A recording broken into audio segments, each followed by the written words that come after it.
Hello class 8, कैसे हैं आप सब।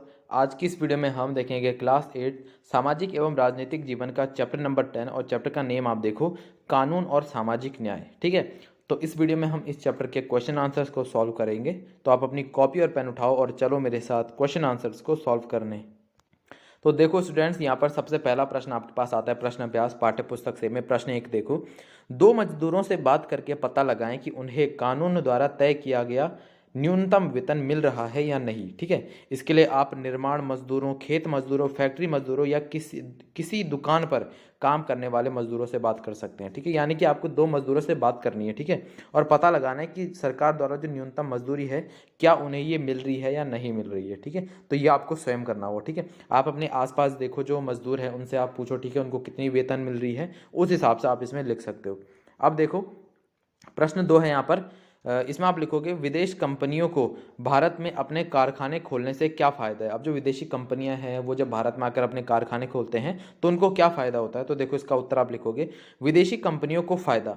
पहला देखो पॉइंट यहाँ पर, भारत में सस्ता श्रम मिल जाता है। श्रम, अब देखो सस्ता श्रम यानी कि लेबर। ठीक है, अब आपको पता है जैसे कि भारत में बहुत ज़्यादा जनसंख्या है, उस हिसाब से लोग सस्ते से सस्ते मतलब कीमत पर यहाँ पर काम करने के लिए तैयार हो जाते हैं। इसलिए यहाँ पर भारत में जो श्रम है यानी कि जो लेबर है वो बहुत सस्ती मिल जाती है। सेकंड पॉइंट है, भारत में सस्ती दरों पर भूमि उपलब्ध होती है और भूमि भी भारत के पास काफ़ी है। ठीक है, दुनिया में 7वें नंबर पे सबसे बड़ा देश है भारत। आगे देखो, भारत में विशाल बाजार उपलब्ध है। ठीक है, आप देखो जितने ज़्यादा लोग होंगे तो उतनी ज़्यादा उनकी ज़रूरतें भी होंगी। ठीक है, तो बाजार भी यहाँ पर बहुत बड़ा है, मार्केट बहुत बड़ी है। और भारत में उदार एवं अनुकूल सरकारी नीतियों का फायदा मिलता है जिससे उनका लाभ होता है। उदार यानी कि मतलब बहुत अच्छी सरकारी यहाँ पर नीतियाँ हैं। आगे देखो, सुरक्षा नियमों का पूरा पालन करने पर कम खर्च आता है। अब जो इतने भी सुरक्षा के जो नियम है उनका पालन करने पे यहाँ पर खर्चा भी कम आता है। ठीक है, तो देखो अगला प्रश्न है यहाँ पर प्रश्न 3, क्या आपको लगता है कि भोपाल गैस त्रासदी के पीड़ितों को सामाजिक न्याय मिला है। चर्चा आपको करनी है। ठीक है, जो भोपाल गैस ट्रेजेडी हुई थी उसमें जो लोग थे उनको क्या सामाजिक न्याय मिला है, ये आपको बताना है।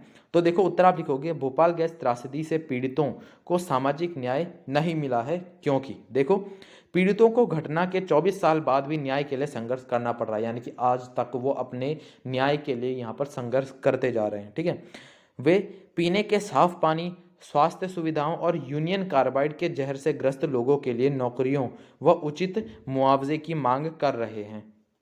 आगे देखो, वे यूनियन कार्बाइड के चेयरमैन यहाँ पर कौन है, एंडरसन, को सजा दिलाने के लिए भी आंदोलन चला रहे हैं। ठीक है, यानी कि एक तरह से आप मान के चलो उनको आज के टाइम पे भी संघर्ष बहुत ज़्यादा करना पड़ रहा है। ठीक है, उनको मतलब सामाजिक न्याय यहाँ पर नहीं मिला। अब देखो प्रश्न 4 है यहाँ पर, जब हम कानूनों को लागू करने की बात करते हैं तो उसका क्या मतलब होता है। ठीक है, कानून को लागू करने की जिम्मेदारी किसकी होती है और कानून को लागू करना इतना महत्वपूर्ण क्यों है।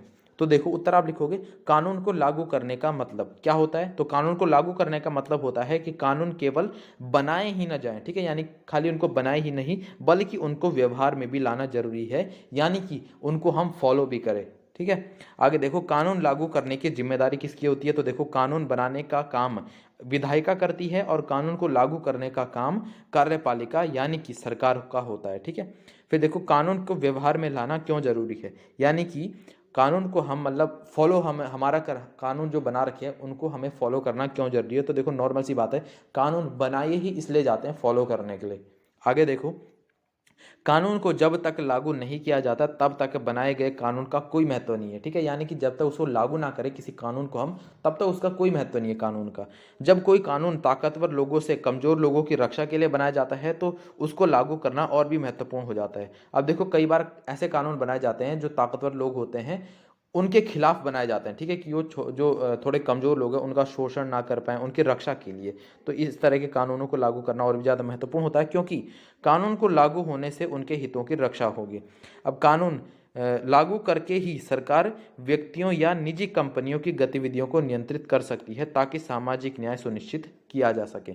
आगे देखो प्रश्न 5 है यहाँ पर, कानून के जरिए बाजारों से सही ढंग से काम करने के लिए किस तरह प्रेरित किया जा सकता है। अपने जवाब के 2 उदाहरण आपको देने हैं। ठीक है, तो देखो उत्तर आप लिखोगे, कानून के माध्यम से निम्नलिखित प्रकार से बाजारों को सही ढंग से काम करने के लिए प्रेरित किया जा सकता है। वो तरीके क्या हैं देखो, पहला पॉइंट आप लिखोगे, चीज़ों की गुणवत्ता निर्धारित मानकों के अनुरूप होनी चाहिए, यानी कि जो सरकार ने निर्धारित यहाँ पर वो कर रखे हैं, मानक कर रखे हैं, उनके हिसाब से गुणवत्ता होनी चाहिए। यह बताने के लिए कि कानून बनाया गया है। उदाहरण के लिए विद्युत उपकरण सुरक्षा मानकों के अनुरूप होने चाहिए। अब आपने देखे होंगे जो बिजली की चीज़ें होती है, ठीक है, उन पे लिखा रहता है कि ये 220 वोल्ट पे चलेंगी और 50 हर्ट्ज उनकी फ्रीक्वेंसी होनी चाहिए जो भारत में बिजली आती है उसकी, ठीक है।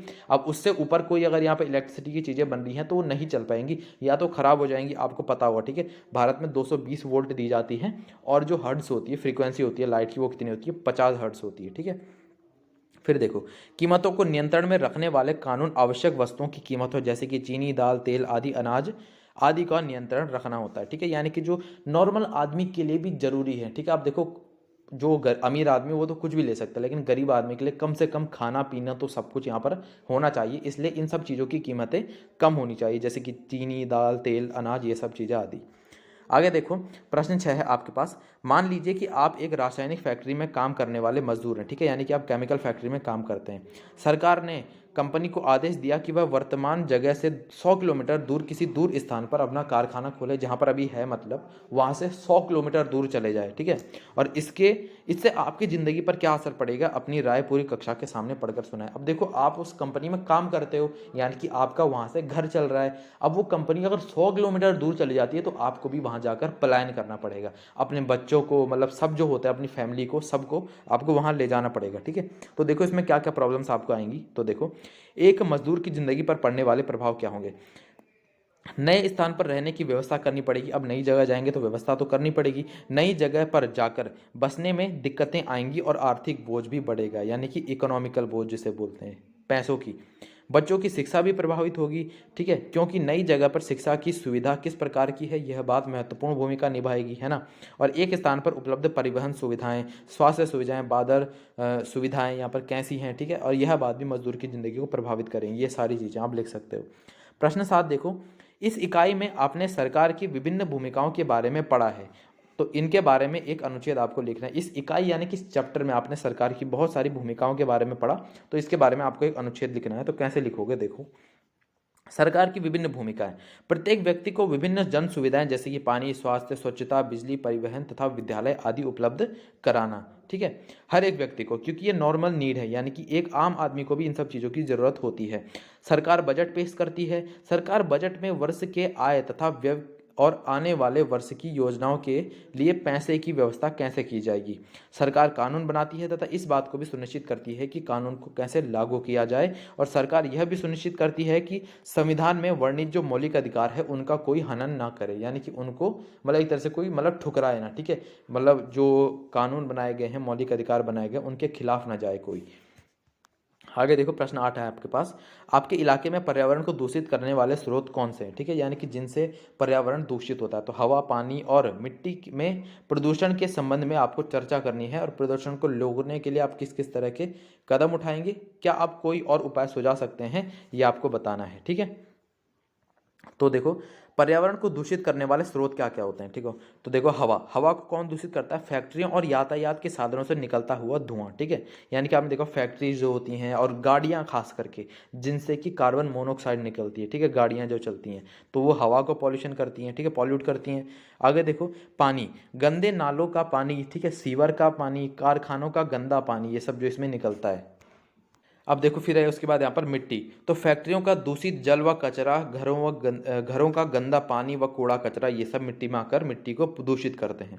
फिर देखो, प्रदूषण को रोकने के लिए उठाए गए कदम, क्या क्या कदम उठाए गए, देखो, सरकार ने सभी प्रकार के प्रदूषण को रोकने के लिए कानून बनाए गए हैं, ठीक है। गंदे पानी को साफ करने के लिए यहाँ पर है शोधक संयंत्र स्थापित किए गए हैं और उद्योगों व फैक्ट्रियों को रिहायशी इलाकों से दूर स्थापित किया है। रिहायशी यानी कि देखो, जहाँ पर लोग रहते हैं, जहाँ पर बस्तियाँ होती हैं, वहां से उद्योग और जो फैक्ट्रियां हैं उनको दूर जाकर लगाया गया है, ठीक है, यानी कि जहां पर बस्ती है उसके बीच में कोई भी फैक्ट्री उद्योग नहीं होगा। प्लास्टिक की थैलियों के प्रयोग पर रोक लगा दी गई है, सरकार ने ये सब काम किए। और अन्य उपाय आप सुझा सकते हैं, जैसे कि अधिक से अधिक पेड़ लगाएं, ठीक है, लोगों को प्रदूषण रोकने के लिए जागरूक करें, और निजी वाहनों को सीएनजी के प्रयोग के लिए प्रोत्साहित किया जाना चाहिए। यानी कि आप देखो, आपने सुना होगा जो पेट्रोल डीजल होता है वो बहुत ज़्यादा पॉल्यूशन करता है, सबसे ज़्यादा डीजल पॉल्यूशन करता है, ठीक है। फिर उसके बाद पेट्रोल करता है, और फिर जो सीएनजी होता है वो बहुत कम मात्रा में पॉल्यूशन करता है ना। फिर देखो, कूड़ा करकट व अपशिष्ट के निपटान के लिए व्यवस्था की गई है। आगे देखो, प्रश्न 9 है आपके पास, पहले पर्यावरण को किस तरह देखा जाता था और अब यहाँ पर आप देखो, क्या अब सोच में कोई बदलाव आया है, चर्चा करें। तो देखो, पहले पर्यावरण को लोग कैसा समझते थे, ठीक है, यानी कि पर्यावरण ऐसा है, लोग ये सोचते थे पहले टाइम पे कि पर्यावरण बस अपना है, ठीक है, इसको कुछ नहीं हो सकता। तो देखो, पर्यावरण को मुफ्त की चीज़ मानते थे लोग, ठीक है, जितना मर्जी उसका फ़ायदा उठाते थे। पर्यावरण के प्रति लोगों में जागरूकता नहीं थी, है ना। पहले पर्यावरण की रक्षा के लिए बहुत कम कानून थे, मतलब थे भी नहीं, ठीक है, एक टाइम ऐसा भी था जब नहीं भी थे, और इन कानूनों को लागू करने की व्यवस्था भी काफ़ी कमज़ोर थी। लेकिन आज के टाइम पे आपको पता है पर्यावरण के प्रति लोगों की सोच में बदलाव आ रहा है, ठीक है, और अब लोग पर्यावरण की चिंता करने लगे हैं, क्योंकि लोगों को अब यहाँ पर हर एक आम आदमी तक को यहाँ पर प्रॉब्लम होने लग गई है, ठीक है, पर्यावरण से। न्यायालयों ने अपने फैसलों में स्वच्छ पर्यावरण के अधिकार को जीवन के मौलिक अधिकार का हिस्सा माना है, और सरकार ने भी सभी प्रकार के प्रदूषण को रोकने के लिए कानून बनाए हैं। आगे देखो, प्रश्न 10 है आपके पास, प्रसिद्ध कार्टूनिस्ट आर के लक्ष्मण इस कार्टून के जरिए क्या कहना चाह रहे हैं, इसका 2006 में बनाए गए इस कार्टून से क्या संबंध है, जिसको प्रश्न 123 पर आपने पढ़ा था, ठीक है। तो देखो, जो कार्टून बनाया गया है वो इस तरह का बनाया है, ठीक है। देखो, यहाँ पर एक लेडीज़ खड़ी है, यहाँ पर एक दूसरी लेडीज़ खड़ी है, उसका यहाँ पर बच्चा खड़ा है जो स्कूल जा रहा है, ठीक है, और एक यहाँ पर एक और बच्चा है जिसके कंधे पर यहाँ पर इतना बड़ा बैग लगा रखा है, ठीक है। तो देखो, बच्चों पर इस तरह बोझ डालना कितनी बुरी बात है, ठीक है। देखो, मुझे अपने बेटे की मदद के लिए एक इस लड़के को नौकरी पर रखना पड़ रहा है। अब देखो, यहाँ पर आप क्या देख रहे हो, ये लेडीज़ है, ठीक है, अपने बच्चे को स्कूल छोड़ रही है, और ये दूसरी लेडीज से बात कर रही है, और इसका जो बच्चा है उसके पास स्कूल का बैग जो है उसने बाल मजदूरी करा रही है एक तरह से, ठीक है, दूसरे बच्चे को यहाँ पर ले रखा है और उसके कंधे पर ये बैग चढ़ा रखा है, ठीक है, यानी कि एक तरह से बाल मजदूरी हो गई। तो देखो, प्रसिद्ध कार्टूनिस्ट आर के लक्ष्मण इस कार्टून के माध्यम से बताना चाहते हैं कि हमारे देश में बाल मजदूरी अभी भी जारी है, ठीक है, चाइल्ड। आगे देखो, अब देखो, दूसरा पॉइंट यहाँ पर, इस सामाजिक कुरीति में गरीब वर्ग अमीर वर्ग द्वारा शोषित होता है, ठीक है। अब देखो, नॉर्मल सी बात है, ये बच्चा काम क्यों कर रहा है, ठीक है, इसकी फैमिली यानी कि गरीब है, इसको पैसा कमाना पड़ रहा है, और ये लेडी जो यहाँ पर ये अमीर है, ठीक है, जो इसको पैसा दे रही है। तो देखो, अमीर लोग गरीब लोगों का शोषण कर रहे हैं, ठीक है। 2006 में सरकार ने 14 साल से कम उम्र के जो बच्चे हैं उनको घर, ढाबों व रेस्टोरेंट्स जो है आदि में नौकरी पर रखने की प्रथा पर पाबंदी लगा दी थी, ठीक है। और आज के टाइम पे देखो, काफ़ी हद तक ये सारी चीज़ें कम हो चुकी है, लेकिन बहुत जगह ऐसे हैं जहाँ पर अभी भी ये सारी चीज़ें चल रही है, ठीक है, चाइल्ड लेबर जहाँ पर अभी भी चल रहा है। तो देखो, क्लास 8 यहाँ पर आपके इस चैप्टर के सारे क्वेश्चन आंसर्स कंप्लीट हो जाते हैं, एंड आप क्लास 8 अदर सब्जेक्ट के question answer videos modern master ji के चैनल पर देख सकते हैं। मैंने सभी पे वीडियो बना रखी है। बाकी तब तक के लिए पढ़ाई करते रहें और मॉडर्न मास्टर जी का नाम भी रोशन करें।